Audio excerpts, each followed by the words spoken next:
Jack could use the Avada Kedavra curse, but he preferred to show off with a sniper rifle. He used a small windmill on the balcony to calculate the wind direction and speed. He fired a test shot at the target building to adjust his aim. After fine-tuning the scope, he pulled the trigger again. Once everything was confirmed, he pointed the barrel toward the building entrance and patiently waited for the president to appear. Jackal was a mysterious professional assassin known for taking on assassination missions that paid handsomely. His targets were often the most enigmatic and dangerous figures behind power and wealth. This time his target was the President of France. Jackal patiently waited for the moment when the president would step into the revolving door, catching the bodyguards off guard, and then struck decisively. Just like that, the President of France became the former president. The scene immediately descended into chaos. The bodyguards hastily grabbed binoculars to search for the sniper's position. Before long, they spotted the glint of a rifle reflecting light from a distant building. But they didn't know that Jackal had deliberately stayed at his original position after taking the shot to let them find him. Calmly, he dismantled the sniper rifle and carefully packed it away. After erasing all traces at the scene, he planted a time bomb under a bed reserved for police officers. As Jack drove out of the parking lot, he happened to encounter a convoy of police and counter-terrorism units speeding toward the hotel, sirens blaring. He glanced at them casually, then drove to another nearby parking lot, switched to a new car, and disappeared. After storming into the hotel room, the counter-terrorism unit found the time bomb under the bed, but it was already too late.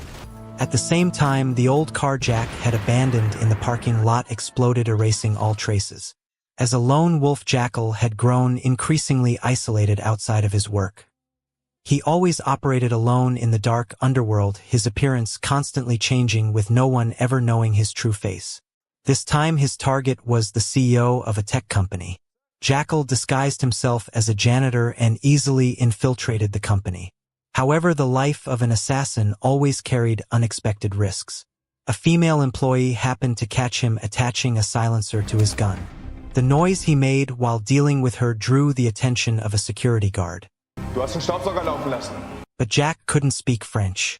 Realizing his cover was blown, Jackal immediately opened fire, killing the guard. The director in the adjacent office hurried toward the emergency stairwell, but Jackal remained unfazed, calmly aiming downward. When the target appeared around the corner, Jackal fired a shot, hitting him in the leg. Wounded, the director desperately begged for his life. Jack noticed that the man's femoral artery had been ruptured. He wouldn't live much longer, so he didn't waste any more time firing additional shots. The gunfight inside the office had already exposed Jackal's position, and the alarm blared throughout the building. Jack made his way to the rooftop, tossed a few smoke bombs into the crowd below, and then used a rope to rappel down and escape with ease. Jackal's career was full of legendary tales. No one knew his past, and no one dared question his abilities. Some said he was a cold-blooded killer forged by war. Others believed he was like a prairie wolf born with an instinct to kill. Regardless of the rumors, he always exuded a terrifying calmness, as if he had never experienced a flicker of emotion. The assassination of the president captured the attention of European nations. An MI6 intelligence agent named Bianca was invited to join the investigation. When she heard that the sniper had fired from a distance of 3,815 meters, she was utterly astonished, because up until now the world record for a sniper kill with a rifle was 3,540 meters. Since no weapon was found at the scene, it was concluded that the assassin had carried the rifle away with him. The hotel's surveillance cameras had captured Jack's silhouette leaving. The sniper rifle had clearly been disassembled and packed into his suitcase. Bianca requested an examination of the suitcase's dimensions. The TAC-50 scope alone was 737 millimeters long, and the rifle body itself was over 1 meter. If it had been placed in a suitcase, part of it would certainly have protruded. For an assassin capable of killing from such a distance, his weapon was practically his second life. There was no way he would leave it behind. This meant the rifle had been custom-made, with the barrel divided into 2 detachable parts. Upon hearing this, the French security personnel immediately protested. However, Bianca had learned from several sources about a gunsmith named Norman Stoke who had spent years trying to create this miracle. Since the assassination in Stockholm in 2018, he had gone into hiding. But she had a way to track him down. The gunsmith builds the weapons and the assassin buys the weapons from the gunsmith. They plan to use that clue to find the man who killed the president. At that time, Jackal had already sold his villa in Germany and crossed the border into England. He logged into the underground assassins network from an internet cafe. While waiting for the remaining payment for the presidential assassination, a stranger suddenly contacted him claiming to be a fan. The person said there was a project Jackal might be interested in, but it couldn't be discussed online. They needed to meet in person. Jackal set his price. A meeting fee of $1 million, half paid upfront, the other half after the meeting. Regardless of whether negotiations succeeded, the fee was non-refundable. The woman followed Jackal's instructions and went alone to a cabin by the lake. She offered Jackal $10 million to assassinate the leader of an organization. Jackal smiled and said that if she multiplied that amount by 10, maybe they could have a conversation.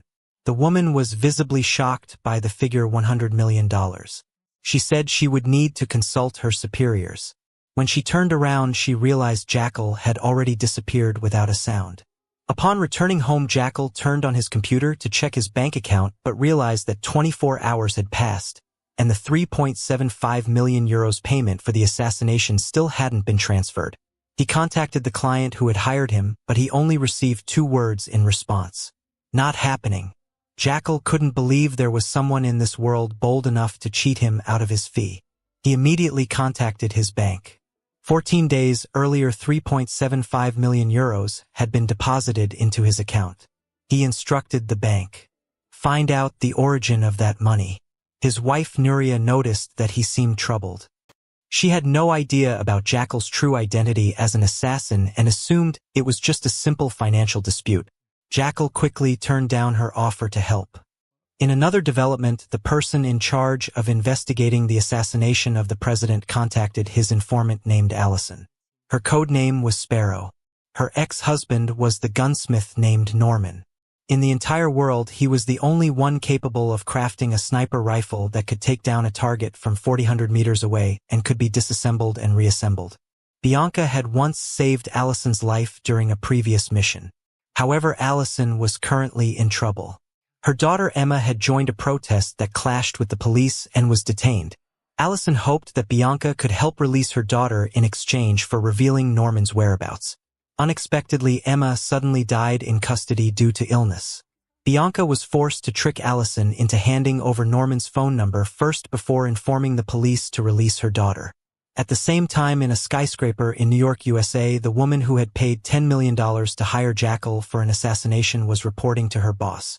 The boss wanted to find the best assassin available, but the figure of $100 million was clearly far beyond their initial expectations. However, their assassination target was none other than the world's richest billionaire, Elon Musk. If they could succeed in killing him, then even paying $100 million would be worth it. Why did they want to kill the world's richest billionaire? It all had to do with an upcoming project of his called River. Rumor had it that this project could usher in an era of financial transparency and global economic fairness. Opinions were divided. Some believed it could bring about global economic equality, while others feared it would plunge the world into unimaginable chaos. In an interview, the host asked why the world's richest billionaire cared so much about economic fairness. Musk replied that everyone should care about economic fairness. Money should flow like water.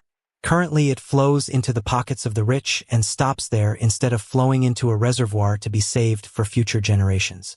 The only way to break this cycle is through complete financial transparency. Hearing this, the boss became determined. Even if it meant spending $100 million, they had to eliminate Musk before he could launch River. That day, while Jack was celebrating his son's birthday with his family, he received a message from the bank. Identity verification for the payer had failed. They could only trace the funds back to an account in Munich, Germany. Jack told his wife that there was an urgent matter at work and he had to leave. After his wife dropped him off at the airport, he took his bag to a different level and left by taxi. He went to a secret safe house and selected a new passport to create a new identity for himself. However, while he was on his way to the airport in a taxi, his wife, who had just bought flowers by the roadside, happened to spot him. She immediately called Jack, but her call went straight to voicemail, making her start to suspect her husband. In another development, while reviewing surveillance footage, Bianca noticed Jack's backpack. Although he had torn off the brand label from the bag, when zoomed in it resembled the image of two mountain peaks. In the footage capturing Jack's assassination of the tech company CEO, it was clear that he used a small caliber 9mm Browning pistol. Since he clearly could have chosen a weapon with greater firepower, why would an assassin opt for a small caliber handgun? After some investigation, Bianca confirmed that the assassin was British. The 9mm Browning pistol had remained a standard-issue weapon for several British military units up until a few years ago. As for the backpack, it was produced by a small startup company in the UK. The model, called the Perfect Pack, had only been launched on the market 8 months ago and was sold exclusively in the UK. Normally snipers have spotters to assist them, but this assassin was different. Both times he carried out his missions alone. It was likely that he had served in the British military. They could begin investigating his identity from this angle. On his way, Jack received a message from the American woman. The two agreed to meet at a park because the sum of $100 million was too large, and since this was their first collaboration, they couldn't pay him $50 million upfront. Instead, they could only give him $20 million as a starting fee. Jack thought it over for a moment and agreed. He also planned to retire after completing a few more major contracts. The woman instructed Jack that the target had to be eliminated before the 28th of this month, the day River was set to launch. Otherwise, the deal would be cancelled. Jack disguised himself as his own representative and went to the bank to investigate the origin of the €3.75 million. Mr. Thirsk, so the payment was made from a company account, Helelinia. I'm afraid we're not authorized to give out that information, but the National Company Register is available online. After searching online, Jack discovered that the parent company of the one involved was Archford Trust, managed by a man named Hans Lang. In another development, Bianca led a special forces team in a raid on the gunsmith Norman's hideout, but he had already set traps in advance, causing heavy casualties to the team. Bianca chased after him, firing repeatedly, but Norman managed to hijack a car and escape. However, after calling for backup, Bianca found a suitcase that Norman had abandoned in the bushes during his escape. The contents inside were clearly very important to him. Back at headquarters, Bianca was reprimanded by her superiors. They had concealed the girl's death without reporting it for more than 36 hours, a clear violation of regulations. In this operation, 2 members of the Special Forces team were killed. All of this had been based solely on Bianca's assumption that Norman had supplied weapons to the assassin. The superiors ordered her to stop her actions and cease the investigation. However, Bianca brought the suitcase that Norman had left behind into the conference room, placed it on the table, opened it, and began assembling its contents. I took this with me through customs this morning. I had no idea I was bringing a sniper rifle with me, and neither did security. The sniper took the weapon he used to kill Fest with him, and this is how he did it. All thanks to Norman Stoke. The assassin had used it to assassinate the president. Bianca's colleague had gone to a special forces unit in England that trained snipers and obtained a list of outstanding marksmen who fit their criteria.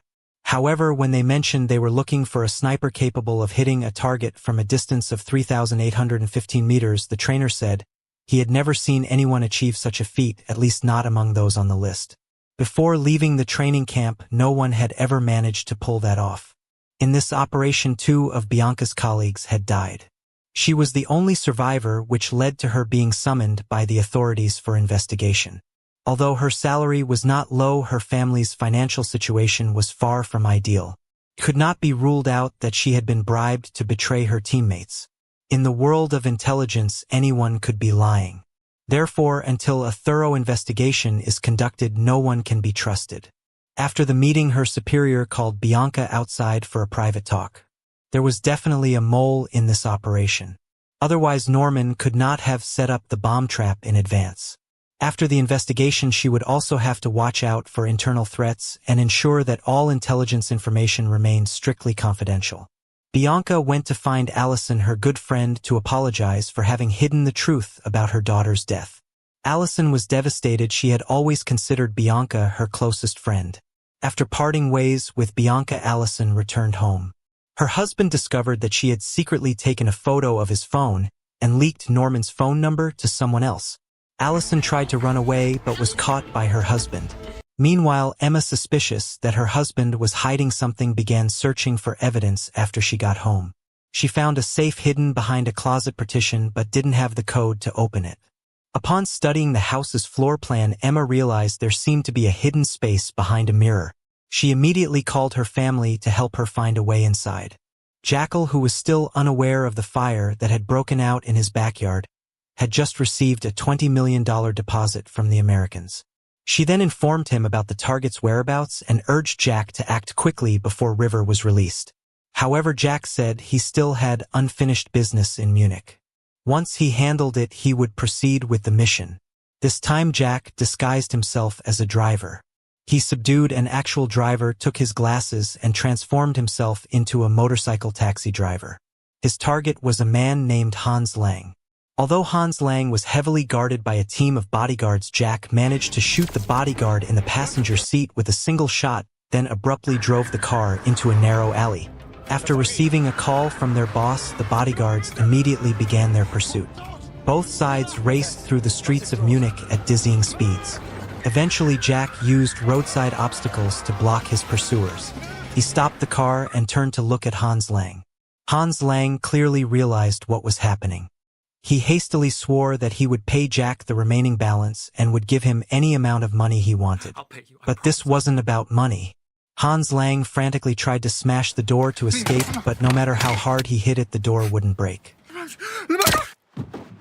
Jackal calmly took clothes out of the car trunk, changed, and threw a timed bomb into the vehicle. When Hans Lang's bodyguards arrived, they were greeted by a deafening explosion. Watching everything unfold from a distance, Jackal casually turned and walked away. However, he didn't know that his backyard had already caught fire. His wife and family had broken into the safe and discovered his secret workshop inside. Seeing the mask molds, the stacks of passports, and suitcases filled with cash from various countries, his wife was utterly shocked.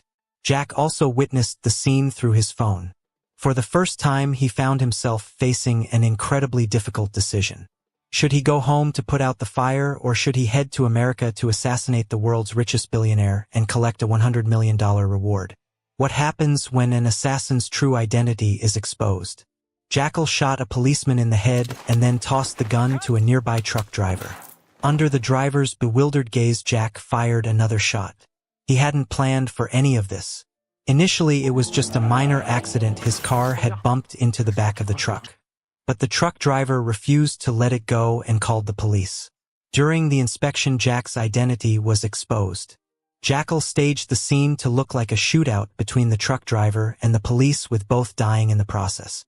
The real reason Jack had been distracted while driving was because he saw his wife discovering his secret workshop. Jack called his wife, asking her to meet him in Paris, France. When the time came, he promised he would explain everything to her.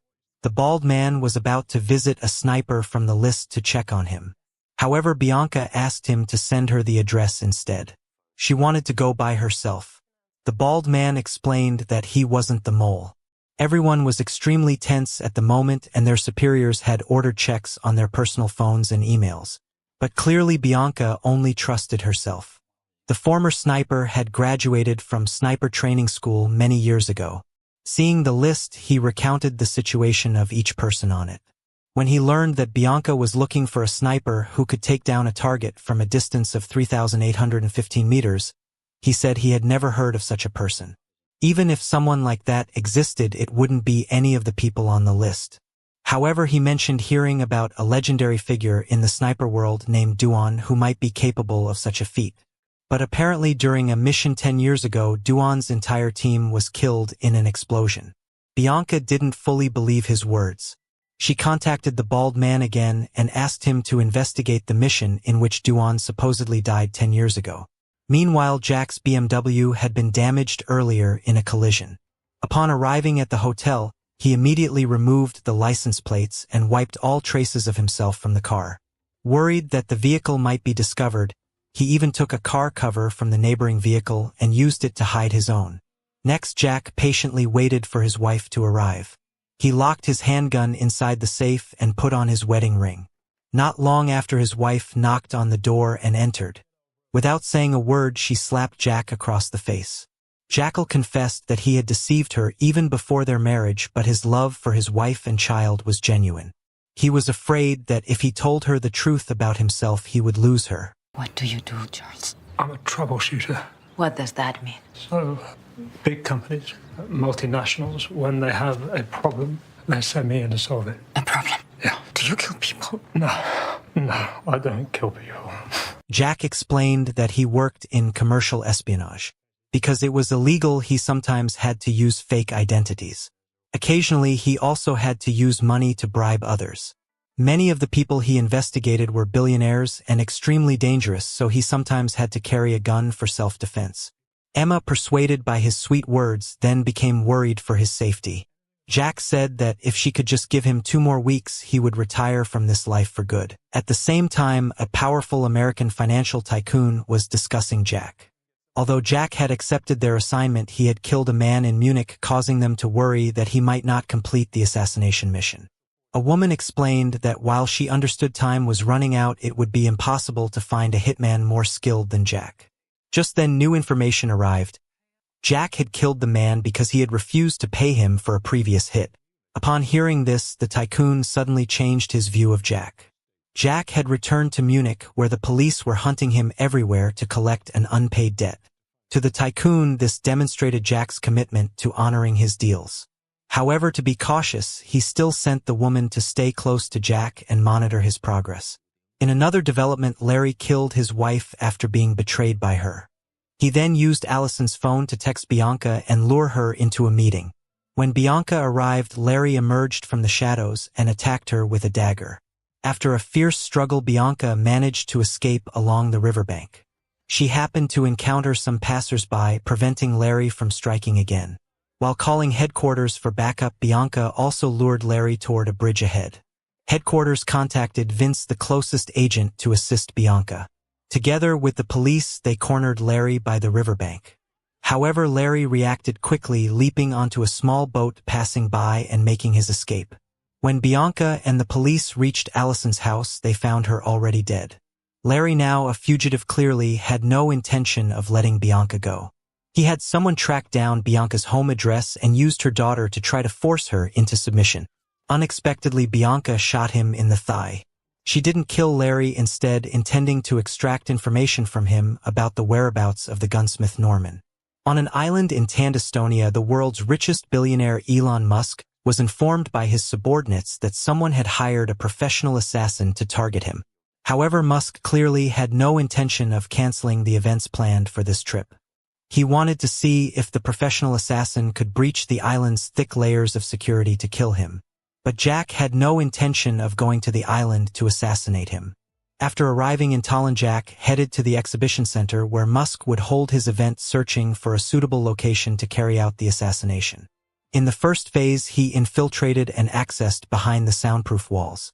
Not long after, he reached the top partition area of the exhibition center.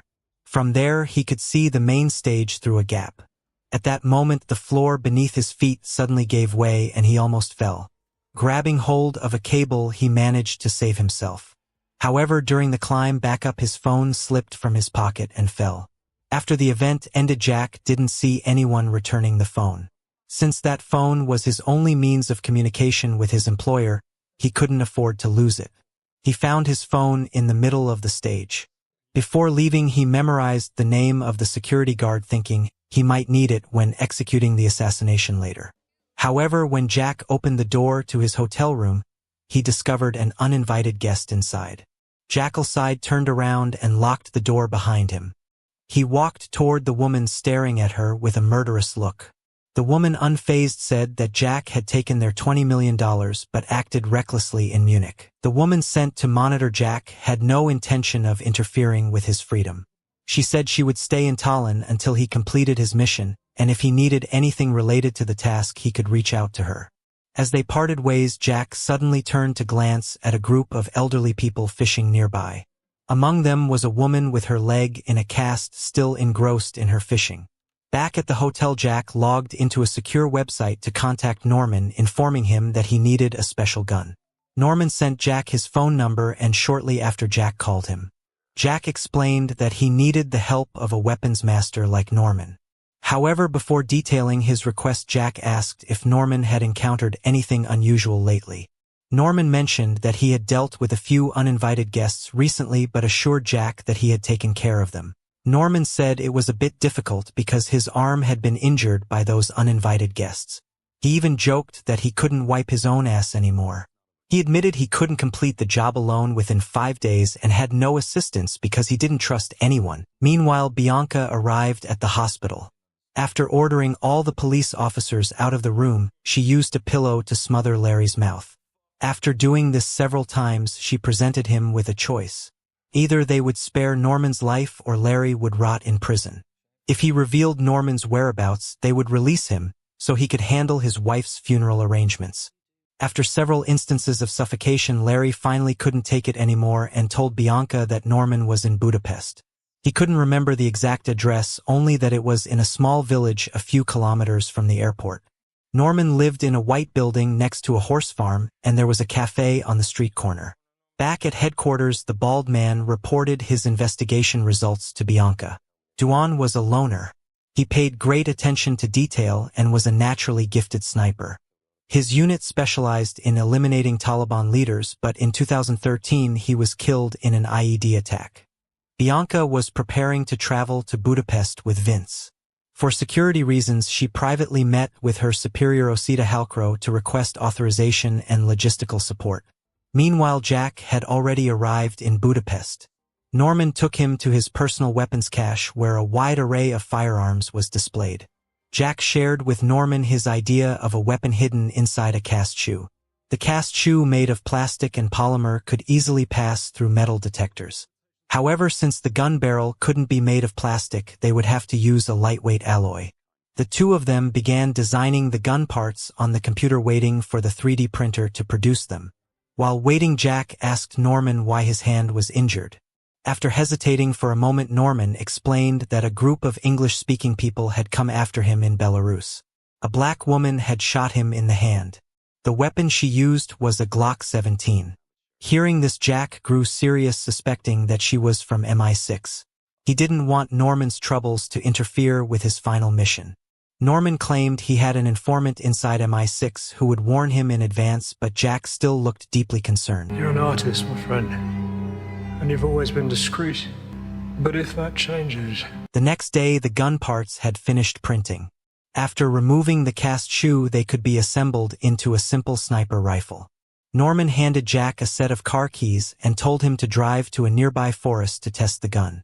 He also warned Jack that the plastic gun body was fragile and would only withstand about 7 or 8 shots. To be safe, Jack should minimize the number of test shots. Jack drove to a forest, hung a watermelon on a tree 75 meters away, and began test firing using plastic bullets to calibrate the rifle's sights. After confirming that everything was functioning properly, he loaded a metal bullet into the barrel. Satisfied with the new weapon after the tests, Jack headed back. On the way, he stopped by a cafe at a street corner for a drink. Suddenly, he noticed Bianca's car circling nearby. It turned out Bianca had located Norman's hideout and called in reinforcements to prepare for an assault, including cutting the power. Worried, Jack called Norman, but he was too drunk to hear his phone ringing. Norman hurriedly deleted the printing history from the computer. At that moment, Bianca and her team burst inside. Learning from past mistakes, Bianca had already arranged for her team to block all exits, easily subduing Norman. However, Norman stubbornly refused to reveal Jack's name. Bianca spotted Jack's backpack nearby and guessed he must be close, lying in wait. Realizing he had been betrayed by Larry, his so-called brother, Norman stood up. At that moment, he took a bullet from Jack meant for Bianca. While Jack was reloading, Bianca quickly took cover and signaled her team outside to surround him. Jack was pushed toward a stable. He mounted a white horse and fled. Bianca drove after him closely until Jack escaped into the forest. When the female driver got out of the car, she was shot, but fortunately she was wearing a bulletproof vest and wasn't seriously injured. Jack's gun had a limited number of shots. Surrounded on all sides, he could only flee in desperation. Finally, he leapt off a cliff into a lake to escape. Shortly after Jack resurfaced downstream, rain poured down heavily as he dragged his soaked body into a warehouse to take shelter. However, the warehouse owner discovered him and pointed a gun at his head. Jack tried to resist, but the man struck him with the butt of the gun, knocking him unconscious, and then hung him from the ceiling. While Jack was desperately trying to find a way to escape, the fat man suddenly let him go and even gestured for him to get lost.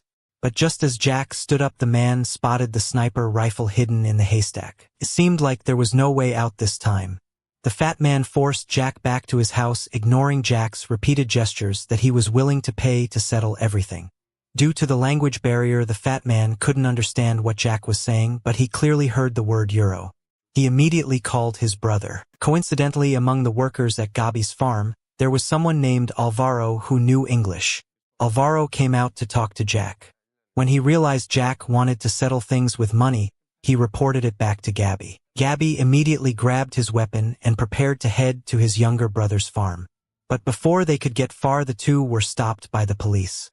The officer informed them that a foreign assassin had recently been spotted nearby. Hearing this, Gabi instantly knew he was about to get rich. But what he didn't know was that what awaited him was the abyss of death.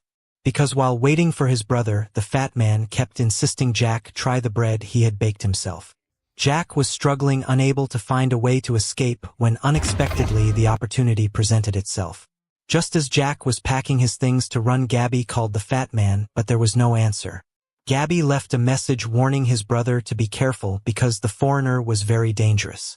Little did he know that his brother had already stopped breathing long ago. Jack went outside and climbed into a truck, but no matter what he did, it wouldn't start. With no other choice, he switched to another one. He had just inserted the key when Gabi burst in. While Gabi and his companion went into the house to search, Jack quickly started the engine. The roar of the engine echoed loudly. Gabi rushed out of the house and pointed his gun at Jack, firing. In that life or death moment, Jack finally got the truck started. But because he couldn't lift his head to see the road, the vehicle crashed into the curb and got stuck in a pile of tires. Seeing this, Gabi lunged forward, intending to avenge his younger brother. But when he opened the truck door, Jackal had already vanished. A gunshot immediately rang out from beneath the vehicle. Jack stood up coldly under Alvaro's horrified gaze. Without hesitation, he finished off Gabi. Alvaro mustered all his courage to confront Jack, but his gun was loaded with blanks. There was no way he could fight back. His instincts told him to surrender, and so he obediently became a hostage. If Jack hadn't needed a driver and translator, Alvaro would have been shot long ago. With the muzzle of a gun pressed against him, Alvaro trembled as he drove, watching terrified birds scatter past the window. Jack suddenly felt a pang of regret for accepting this $100 million job. But there was no turning back now. His only choice was to try and survive this desperate situation. He snatched Alvaro's phone, hesitated for a moment, then decided to call his wife, confessing that he was in deep trouble. His voice trembled with emotion as he told her this might be their last phone call and asked her to take good care of their son. It should have been a heartbreaking and hopeless conversation, but to Jack's surprise, his wife didn't panic. Instead, she asked him directly where he was and what she could do to help. Her words reignited a flicker of hope in Jack. He immediately asked her to bring him a suitcase. She didn't hesitate at all, still believing that her husband was just a normal corporate agent, simply hoping he would complete the mission and come home safely. After the call ended, Alvaro drove Jack into the city. Listening to the radio broadcasting news of his manhunt, watching police cars rush past with sirens blaring, Jack fell into deep thought. Elsewhere, Bianca received the report and arrived at the crime scene at the farm. Police informed her that they had found numerous fingerprints matching those discovered at Norman's hideout, enough evidence to prove that the fugitive was Jack. As Bianca was preparing to resume the chase, she got a call from her superior. He ordered her to return to headquarters immediately. The mission to capture Jack had been elevated to top priority, and the operation was now officially named Anubis. They wanted her back to lead it. Although the timing couldn't have been worse, the order was non-negotiable. Bianca reluctantly agreed, but her departure inadvertently gave Jack the chance to escape. As a top assassin, Jack should never have shown mercy, but Alvaro's words ended up saving his life. You have good man face. Say that again? You have good man face. That sentence kept echoing in Jack's mind, bringing back memories of the past. He had ruthlessly taken countless lives. On one mission, his superiors had even ordered him to massacre an entire innocent village. From that moment on, he knew he was no longer a good man. Jack told Alvaro to stop the truck under a bridge and ordered him to place both hands on the steering wheel. Jack hesitated, unsure whether he should pull the trigger. But when he saw a photo of Alvaro's family on the phone and thought of his own wife and child, he ultimately broke the sacred rule of an assassin. If anything happens to me, my colleagues will come to your house and they will kill your wife and your child in front of you. So when the police ask about me, you are going to tell them that you never saw my face and you never heard my voice. Can I trust you? Yes. Can I trust you? Yes. By the time Alvaro came to his senses, Jack was already gone. He let out a loud laugh like a man who had just escaped death. Meanwhile, Jack melted into the crowd and called his wife, telling her not to contact him anymore, just to wait for an email. After hanging up, he slipped the phone into a stranger's backpack and walked into an internet cafe where he logged onto a secure website to contact his handler. The woman informed him that due to the chaos in Budapest, their superiors had begun to lose faith in him. Jack firmly replied that he would soon be back and would keep his promise. But if they dared to withhold his payment, then they'd better be ready for war. The woman asked Jack if he needed any help. Jack said he could handle it on his own. At that moment, an email from his wife arrived, and he immediately sent her the hotel link. Upon receiving the message, his wife hurriedly grabbed her suitcase and left the airport. The two met at the hotel. Although she still held some resentment in her heart, seeing the remorseful look in her husband's eyes, she chose to forgive him. Without saying much, Jack quickly began to change his appearance. In the suitcase his wife had brought were the tools necessary for his disguise. She silently stood by, wanting to learn more about her husband's work. Jack didn't stop her, but instead began performing a series of steps. Under her astonished gaze, he transformed into an old man. The two of them went to the airport together. The security staff seemed not to notice them. After saying goodbye to his wife, Jackal left alone. At that moment, Bianca and her partner were also on their way back to headquarters and happened to pass by him. However, after Jack boarded the plane, the flight was delayed and hadn't taken off yet. A short while later, he was surprised to see Bianca and her partner also boarding the plane. It turned out they weren't returning to headquarters. Bianca's superior had received intelligence that the richest man in the world would arrive in Talent in 4 days to launch a new software he had developed, and Jack was certain to be there. Therefore, the superior ordered Bianca to reroute and head to Talent instead. But fate played a cruel joke. Bianca ended up sitting right in front of Jack. After arriving, Jack saw that they had taken the same taxi going in his direction and even checked into the same hotel. As he stepped into his room, Jack suddenly realized that this mission was going to be extremely difficult. While removing his disguise, he began to consider whether he should change the plan. But before he could come up with anything, the doorbell rang. 2 police officers appeared at the door. They said there had been a robbery on the upper floor and they were checking each room. Jack calmly explained that he had just arrived and hadn't noticed anything unusual. After inspecting his passport and finding nothing suspicious, the male officer prepared to leave. However, the female officer felt that something wasn't right. Her intuition told her that the man standing before her was no ordinary person. She asked Jack for his phone number and called it right in front of him. It wasn't until she heard the ringtone ring from the room that she finally let go of her suspicion and left with her colleague. Jack's instincts as a killer told him that this place was no longer safe. He immediately dialed a number. It was the security staff member who had helped him find his phone the day before. Jack had noticed that the young man likely had a different sexual orientation, so he arranged to meet him. His aim was twofold: to find a safe place to stay without arousing suspicion, and to see if this man could be of any help to him. To successfully complete the mission, Jack didn't hesitate to use a bit of seduction. Ironically, one of the world's top assassins now had to rely on his looks to get the job done. To ensure the assassination would go smoothly, Jack broke protocol and arranged a meeting with the woman who was overseeing him. He revealed information about Bianca and her partner and asked the woman to eliminate them. This surprised her. Jack, the infamous assassin, now had to ask someone else for help. Smiling, the woman agreed. Watching Jackal leave, the woman immediately called for backup. Back at his hideout, Jack continued studying the blueprint. However, what he didn't expect was that his identity had already been exposed. After Bianca and her partner arrived at the Anubis Operation Command Center, their superior, who had been waiting for some time, wasted no time with greetings. He immediately ordered Bianca to work with a sketch artist to draw a portrait of Jackal based on her memory. As soon as the sketch was completed, it was sent to the local police. Not long after, they received a report from a female officer who claimed to have seen a man resembling the sketch at a hotel. Upon receiving this information, Bianca and her partner immediately prepared to head there. But just as they stepped outside, a car sped straight toward them. If Bianca hadn't pulled her partner aside in time, both would have been riddled with bullets. Realizing they were under attack, everyone immediately went into combat mode. With help from the building's security staff, the enemy's car crashed into a flower bed and flipped into a ditch. However, the assassin's intentions were clear. He got out of the vehicle and continued shooting recklessly, but was eventually shot down by Bianca.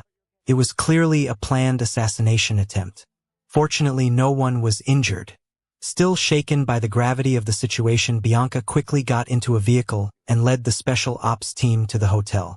However, when they stormed in, there was no trace of Jack. It seemed that Jack's decision to leave the hotel the night before had been a wise one. He temporarily moved into Alvaro's house under the guise of being a designer. Jack expressed his desire to visit the inside of the hall in the evening, but Alvaro told him that after tonight's performance, the entire area would be completely sealed off. No one would be allowed in or out without a special permit. Even Alvaro himself didn't know why. Jack understood that he had to act sooner. He immediately told Alvaro that his company was requesting his urgent return that same night. To help Jack fulfill his wish, Alvaro brought him to the hall in the afternoon and handed him his access card so that Jack could enter the staff-only area.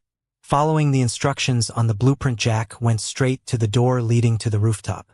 Then, with practiced ease, he located a special key hidden in the wall, which he used to unlock the middle section of the ventilation duct.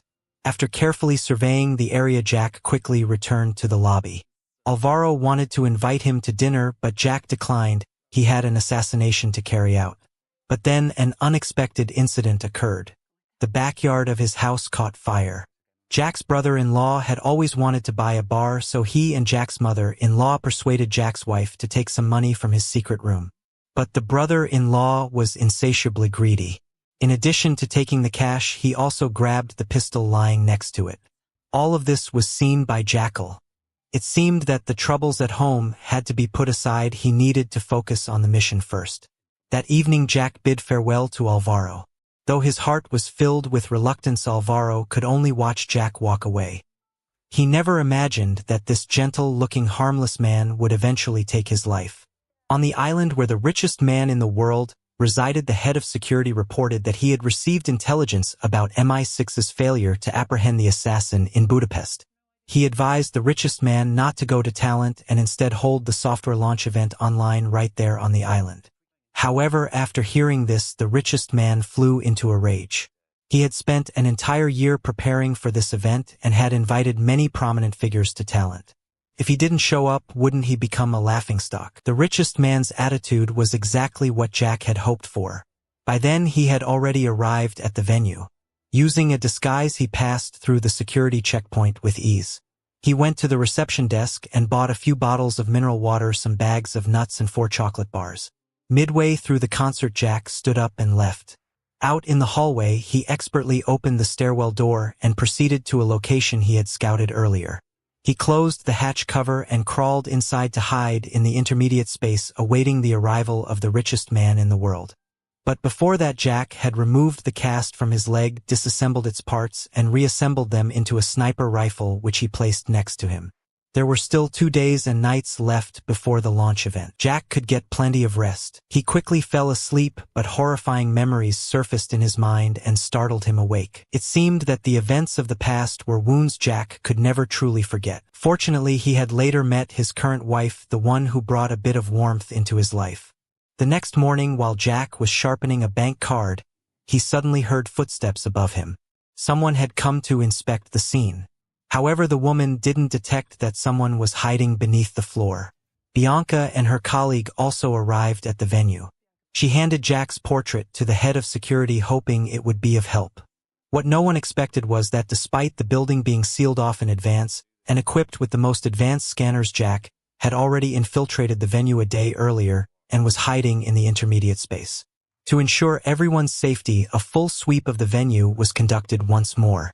Bianca even brought Jack's clothes for the sniffer dogs. Jack was observing everything, but he showed no signs of worry. After enjoying a chocolate bar, he drifted off to sleep again. This time, there were no painful memories he dreamt of his wife. He remembered the day he had summoned all his courage to ask Emma out for dinner. To his surprise, she said yes, and the two of them naturally got together. As he recalled her beautiful face, Jack fell asleep in tears. The long, endless night finally passed. The day of the software launch had arrived. Jack began his preparations. To reach peak condition, he warmed up his body. Bianca and her colleague also arrived at the venue and ordered another full sweep of the building. Everyone quickly sprang into action. Bianca followed the team up to the rooftop, unknowingly standing directly above Jack. But she noticed nothing unusual beneath her feet. Jack let out a quiet sigh of relief. The richest man in the world was on his way, and the guests were arriving one after another under the strict protection of security forces. As the host worked to energize the crowd, Jack prepared to move into his sniping position. Hearing a security guard walking by, he pushed open the steel panel in the intermediate layer, retrieved his weapon, and silently moved behind the guard, taking him down swiftly. Then, with a flick of his sharpened bank card, he slit the throat of another guard in an instant. By this time, the host had already invited the richest man in the world onto the stage. Jack raised his sniper rifle. In front of the television screen, the mastermind behind the scenes and the female supervisor were watching nervously. But assassinating the richest man in the world was no easy task.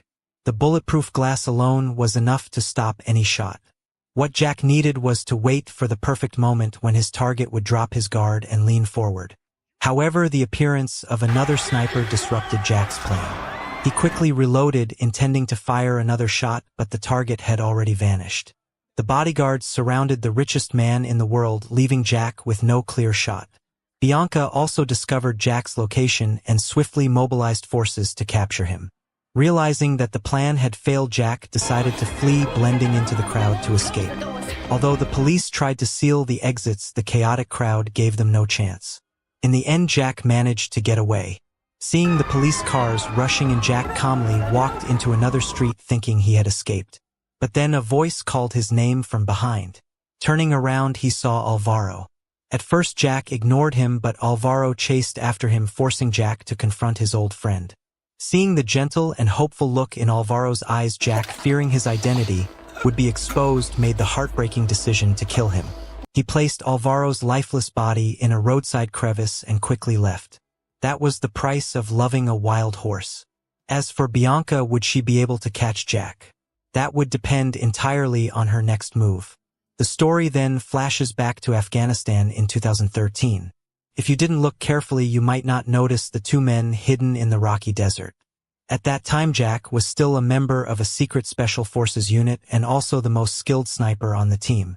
Working with a spotter, his mission was to assassinate the leader of a terrorist organization. Just as both men were parched with thirst, the target finally appeared in the courtyard.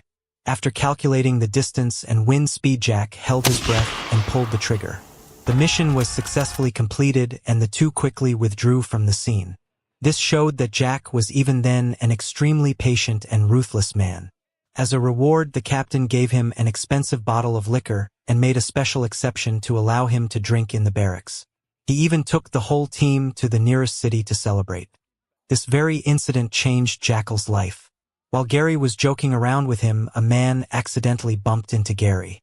Just as an argument was about to break out, the man didn't resort to violence. Instead, he made a proposal. Little did Jack know everything was part of this man's plan. His true intention was to strike up a conversation with Jack. At that moment, Jack showed his cautious nature. A few days later, a man under tight protection by two bodyguards suddenly dropped dead from a bullet hole in his head. The two bodyguards frantically searched for the attacker, unaware that the shot had been fired from a building a full kilometer away. Calmly, Jack stashed away his sniper rifle and with Gary got into a getaway vehicle they had prepared in advance. That single shot not only earned them £200,000 but also won enthusiastic praise from their client. The man expressed hope that they would continue working for him, with prices of course open to negotiation. However, Gary still had 6 years left of military service and Jackal had 3. If they were ever discovered to have deserted, their fate would be worse than death. With that, both of them left without hesitation. That encounter planted the seed of Jackal's dream to become an assassin. Back to the present. Due to a failed mission to assassinate the richest man in the world, Jackal was now on the run. Investigators discovered traces of urine left in the ventilation system and found the sniper rifle used in the crime. Though they managed to retrieve Jackal's fingerprints and DNA from the evidence, there was no information about him in the database. Bianca had no choice but to place her hopes on Dagon's file. But to her shock, Dagon's records were protected with a clearance level even higher than top secret. Viewing them required direct authorization from upper command. This only strengthened Bianca's belief that Dagon and his team had done something the military and the Ministry of Defense were desperate to keep hidden.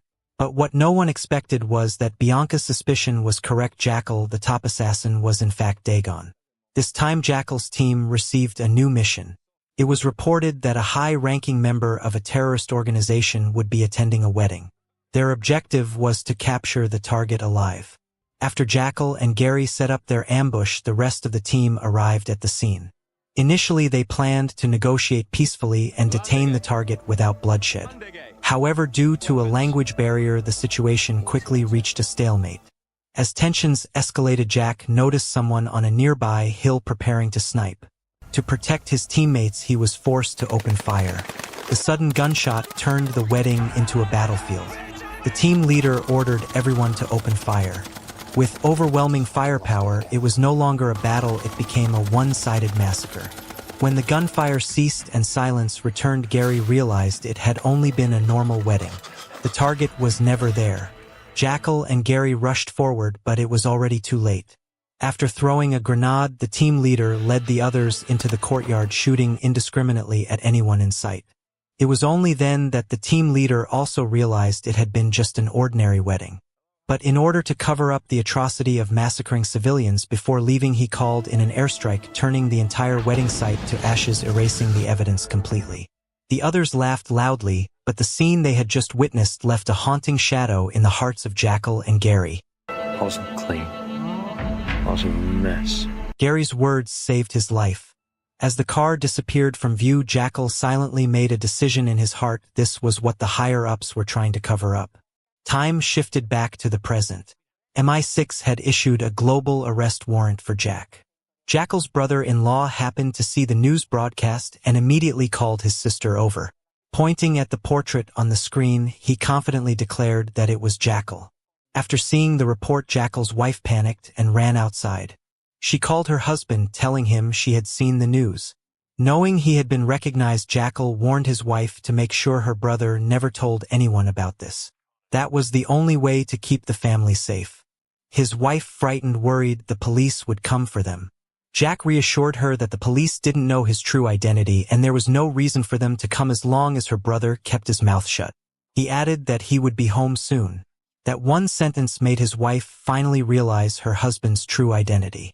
For the first time in her life, she was furious with Jack. Danger was closing in on Jackal. Bianca went to the prison to visit Larry and apologized for causing the deaths of his daughter and wife, hoping he could forgive her. But if apologies were enough, what would be the need for the police? Larry hated Bianca to the bone. Unable to get revenge, he wanted her to live in guilt and torment. In front of Bianca, Larry ended his life. Bianca, already devastated, was thrown into deeper shock. Fortunately, her colleague comforted her and brought good news. They finally had access to the classified file. After signing a confidentiality agreement, Bianca opened the final document and learned everything about Dagon. The file clearly recorded that he was officially dead.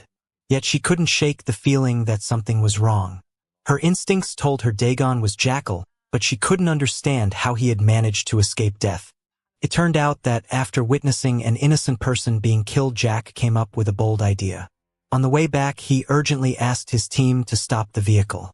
The others were puzzled as Jack anxiously looked ahead. He had noticed a bright spot on a mound of dirt not far away and feared there might be a bomb buried there. Trusting their comrade, everyone became alert. Jack volunteered to go check it out. The captain ordered someone to accompany him, but Jack insisted that Gary go with him despite Gary's complaints. Jack remained silent and moved forward. Little did he know he was actually saving Gary's life. Under the tense gazes of the others, Jack slowly advanced using a metal detector. As he neared the mound, he turned off the device and pulled out a screwdriver. Don't underestimate this tool. Jack often used it to calibrate his sniper rifle. The screwdriver and Jack's palm had achieved a kind of unity between man and weapon with a sensitivity far beyond any detector. Carefully, Jack used the screwdriver to probe the ground but found nothing unusual. As he got closer, he finally sighed in relief. It turned out that the object behind the mound was just a child's bicycle. Realizing it was a false alarm, the captain ordered everyone to keep moving. But no one noticed that Jack had quietly taken out his phone. After confirming that everyone was back in the vehicle, he pressed a button. Gary, not understanding what was happening, ran back toward his teammates, terrified and searching for the culprit. It seemed this had all been part of Jack's plan. However, because of something Gary had said earlier, Jack chose not to harm him. Since then, the military lost a special forces soldier and the world gained a top-tier assassin. The name Jack came from the truck that New used to drive. Because of his previous failure, Jack was eager to prove his capabilities and also to retire with a bounty of 100 million. This time he had prepared thoroughly. Since the world's richest man had fled to his private island, Jack had to follow him there. At that moment, the woman assigned to monitor him suddenly appeared and warned him that the river software would be released in 48 hours. If the mission wasn't completed within that time, both of them would be in serious trouble. I'm not here on holiday. After saying that, Jack turned and walked away decisively. That was the confidence of Jack. It turned out he had just been observing the surroundings of the island. He discovered that the security system around the world's richest man was extremely tight. Any vessel attempting to approach the island had to undergo strict inspections, and there were drones constantly patrolling the area. He knew that the world's richest man loved swimming, so the only opportunity for an assassination would be at sea. However, stabilizing a sniper rifle on the water was a major challenge. After some research, Jack suddenly came up with a solution, using a camera stabilizer system. With the plan set, he immediately went to the bank to retrieve the custom sniper rifle that Norman had made for him. But before he could act, Jack had to put out a fire that had broken out in his own backyard. Under the cover of night, he returned home, hoping to explain everything to his wife. But it seemed she was deliberately avoiding him. Jack had no choice but to go to his son's room, where he quietly expressed his love for the boy. This scene was being watched by his wife through a security camera. Even though she already knew her husband was an assassin, the love he showed for her and their son was undeniably genuine. Moved by this, the wife went to the living room and waited for Jack, deciding to give him a chance to explain. At last, the two of them were able to sit down and have a serious conversation. Looking at his calm and composed wife, Jack opened up for the first time. He told her how deeply he loved her and that he was preparing to leave the assassin's life behind. But he had to complete one final mission. In just 24 more hours, they could start a happy life together. Though those words broke her heart, she knew there was nothing she could do. She could only forgive him. With their family matters finally resolved, Jack was ready to fully commit to the mission. But just as he was about to gear up, his troublesome brother-in-law suddenly showed up. After learning that his brother-in-law was a top-tier assassin, instead of calling the police, he contacted the local crime boss. He wanted to introduce Jack to the gang so he could do jobs for them and make more money. Jack's wife was terrified when she found out. She knew her brother all too well. He was incompetent and irresponsible. She feared this would ruin Jack's plan to retire for good. So she told Jack everything. After learning about the situation, Jackal wasn't worried at all. Instead, he gently comforted his wife and told her not to worry. "It's just a mafia boss," he said. "To me, he's nothing." Jack then sought out his brother-in-law and proactively suggested meeting the crime boss. Thinking his brother-in-law had finally come to his senses, the brother-in-law happily booked a table at a restaurant and left in high spirits. But he had no idea Jack already had a plan of his own. Jack went to the dock, rented a yacht from a friend, and loaded his equipment onto the boat. Meanwhile, at the restaurant, the two men were still waiting for Jack, who had yet to show up.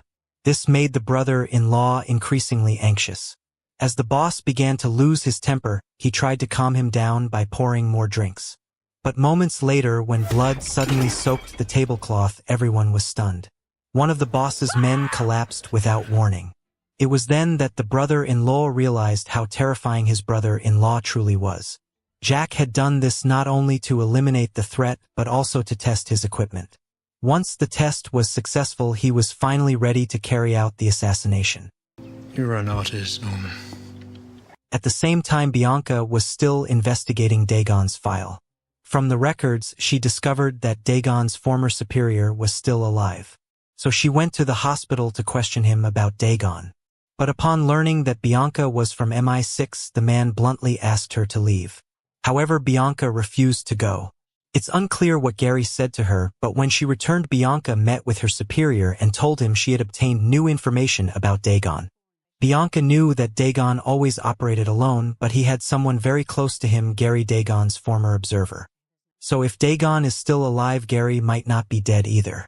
However, the higher-ups believe this is just speculation, not a lead. The woman has decided to halt the investigation into Dagon. She believes it's unnecessary to mobilize too many resources for someone presumed dead. It's better to focus their limited energy on capturing Jack. If Bianca insists on continuing the investigation, the woman will strip her of her agent status. This news was a shock to Bianca, but a golden opportunity for Jack. He sought out his friend again, asking him to take him out to sea for fishing. Thanks to the power of money, the two of them approached the island where the richest man in the world resides. But to complete his mission smoothly, Jack was forced to kill his longtime close friend. Afterward, he disguised the body to make it look like his friend was simply asleep. At that moment, the cold-blooded Jackal emerged once again. Regaining his composure, Jackal put on his gear and assembled the rifle stand. This time, he still brought only 4 bullets. After securing the sniper rifle, he connected the 2 parts together, quickly loaded a bullet into the chamber, and aimed toward the island. Without hesitation, he pulled the trigger. Upon seeing the bullet hit the bullseye, Jack finally let out a sigh of relief. Now all he needed to do was wait for the target to appear. Suddenly, the device issued a warning. Looking through the scope, he saw it was a drone approaching. Jackal calmly covered the sniper rifle and picked up the fishing rod, pretending to be fishing. In the surveillance room, a bodyguard spotted a familiar yacht about 3 kilometers away. The captain, deeming it non-threatening for the moment, only ordered his team to keep a close watch without taking any action. The richest man in the world began his usual swimming session, heading out to sea with a group of bodyguards protecting him. Seeing this, Jackal quickly changed into his prepared outfit, skillfully loaded a bullet into the chamber, and focused intently on tracking the target. Due to the long distance and the instability of the boat, he had to wait for the right opportunity. But just as the target entered the shooting range, a sudden roar broke the silence. A jet ski was speeding toward him. Jackal had no choice but to deal with it first. After confirming the rider was dead, he immediately turned the rifle back, reloaded a bullet, and prepared to fire again. But another warning sounded. A drone appeared in the sky. Fortunately, he had prepared for this, pulling out a jammer that caused the drone to crash. However, this also exposed his plan. Sniper rifle. Code red! Hearing the captain's shout, the bodyguard on the jet ski quickly shielded the richest man in the world, while the others pushed him into the water for safety. Yet Jackal remained unhurried. He held his breath and watched the surface. No matter who it was, they would have to breathe. Calmly, Jackal began a silent countdown. Unfortunately, this shot was blocked by a bodyguard. Still, Jackal didn't panic. As long as the target remained underwater, his final bullet would finish the job. The richest man in the world realized he could no longer rely on anyone. He would have to save himself. He immediately dove underwater, trying to swim quickly toward the shore. But how could he escape Jackal's eyes? Jackal calmly stared at the water's surface, predicting the moment the target would resurface. And with that, Jackal completed the impossible mission. The target was dead, and what awaited next was another life-or-death pursuit. After the bullet struck the richest man in the world, Jack quickly fled the scene. However, during his escape, he encountered a police checkpoint. Pretending to cooperate, Jack waited until the officers were distracted, then suddenly accelerated and rammed straight into them. What followed was an intense pursuit by multiple police vehicles. But as a top-tier assassin, killing wasn't Jack's only talent. His escape skills were just as formidable. Jack expertly used the terrain to his advantage, weaving through the police blockade, speeding down a slope, and charging into a residential area, kicking off a high-stakes chase through the streets. Despite the police using every tactic they had, they were unable to stop Jack's vehicle. Even when faced with a hail of bullets, Jack skillfully swerved to dodge the fatal shots.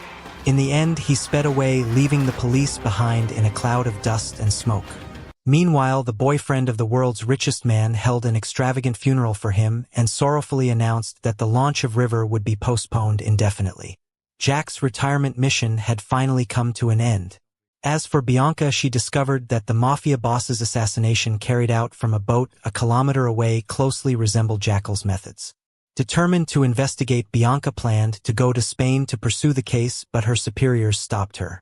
They believed too many organizations were involved and didn't want to get entangled in a personal vendetta between gangs. Disagreeing, Bianca immediately submitted her resignation. As she left for the elevator, she ran into the foreign minister. It turned out that River's delay benefited many people, and the foreign minister was no exception. While congratulating her superior, he also took notice of Bianca's unusually active investigation and secretly wanted to eliminate her. However, her superior stopped him, saying Bianca had already resigned and was no longer a threat. At this moment, Jack unexpectedly got into a car accident and his vehicle flipped over. At the same time, his wife's older brother was causing trouble again.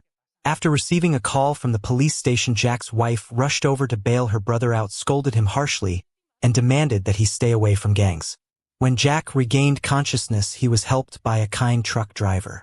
After the driver brought Jack to a safe place, he intended to call the police, but Jack immediately pulled out a gun to stop him and hijacked the truck. This scene was accidentally witnessed by nearby residents who quickly called the police. Jack had no time to worry. He drove the truck away in a hurry. He didn't stop until he reached a forest. After quickly bandaging his wounds, he set the truck on fire and pushed it off a cliff. Jack deliberately wore sunglasses to conceal the coldness in his eyes and wore a wedding ring to pretend to be married, hoping to lower strangers' suspicions. He then approached an elderly couple who were camping, faking a hypertension episode and claiming that one of his arms was paralyzed and he couldn't drive. After briefly observing him, the elderly couple agreed to drive him to the nearest hospital. Following Jack's directions, they drove for a while, but the old man eventually realized something was off. The trip that should have taken only 15 minutes had already taken 30. Realizing their suspicion, Jack dropped the act and pointed his gun at the old man, forcing him to keep driving. By this time, Bianca had returned to her family and was enjoying a peaceful life. Her superior unexpectedly showed up and declared that he had the resources to help Bianca continue her investigation.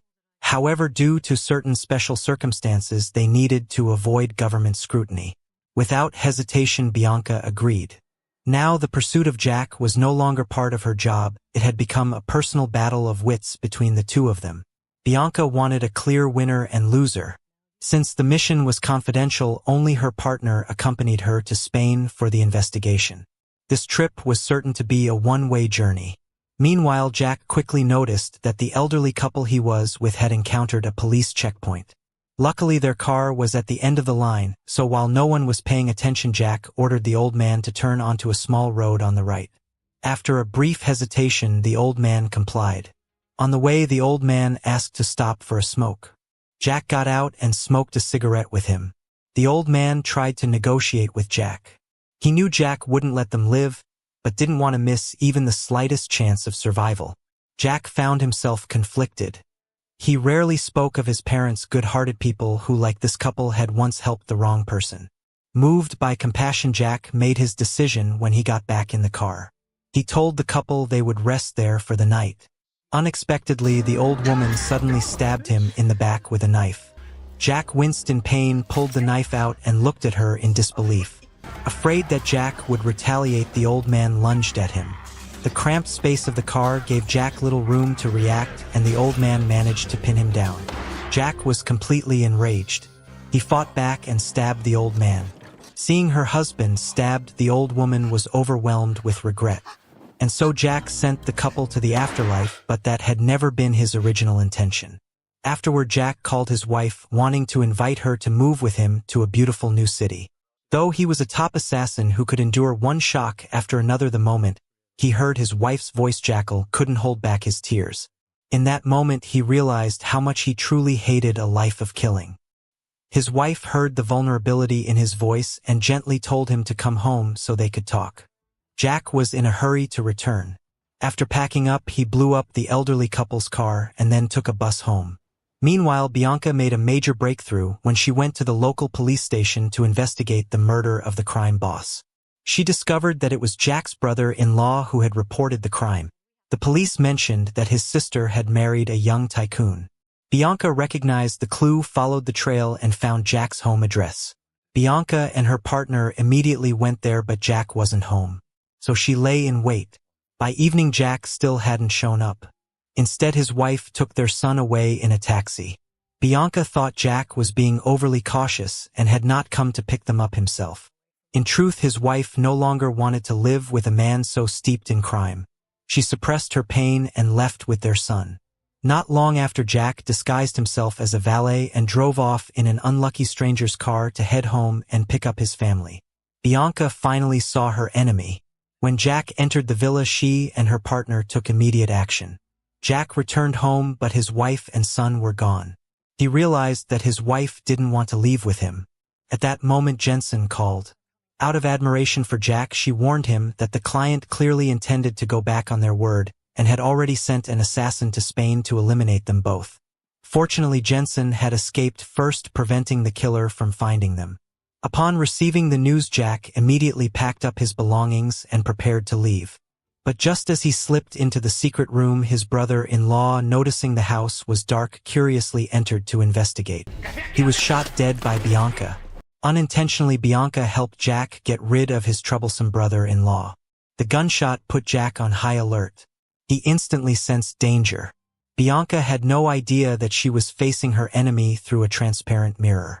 Jack observed, assessed the number of enemies, and attached a laser sight to his gun.